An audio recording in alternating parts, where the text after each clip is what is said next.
যেহেতু মা এসে এই প্রথমবার মাকে আমাদের ছাদে রাত্রেবেলাটা দেখতে কীরকম লাগে নিয়ে যাচ্ছিলাম।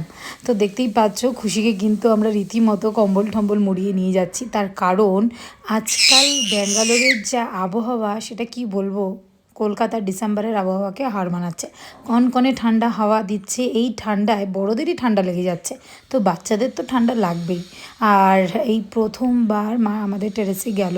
আমাদের টেরেসটা রাত্রেবেলা কিন্তু বেশ ভালো লাগে দেখতে, তার কারণ লাইটসগুলো জ্বলে ওঠে। আর দেখো দূরের যে ফ্ল্যাটগুলো বলো বা বাড়ি অফিস যাই বলো না কেন, টিম টিম করে আলোগুলো জ্বলছে, সেগুলো রাতের অন্ধকারে দেখতে এতটাই ভালো লাগে যে কি বলবো। আর ওইদিকে মায়ের একটাই চিন্তা যে খুশি যদি ছাদে আসে তাহলে ওর ঠান্ডা লেগে যাবে। যদিও সৌমিক ওকে নিয়ে ছাদে আসেনি, ও কিন্তু সিঁড়ির ওইখানটাতেই দাঁড়িয়ে ছিল, কারণ প্রচণ্ড হাওয়া দিচ্ছিল, মানে এত ঠান্ডা হাওয়া দিচ্ছিল যে বলবার মতো নয়।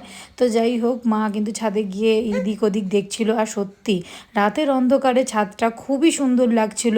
দূরের যে অফিসগুলো রয়েছে সেইগুলো টিমটিম করে আলো জ্বলছে, আর সেই আলোগুলো দেখতে এতটাই ভালো লাগছে যে কি বলবো, মনে হচ্ছে না কোনো পাহাড়ি জায়গায় চলে এসেছি আর দূরে পাহাড়ের গায়ে ছোট ছোট আলো জ্বলছে।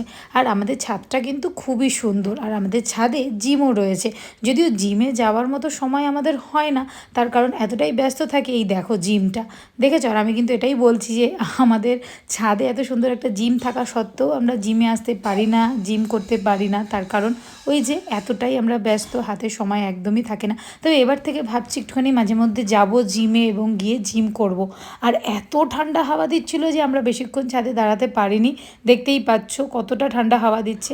তো যাই হোক, আমরা কিন্তু তাড়াতাড়ি ঘরে চলে এসেছিলাম।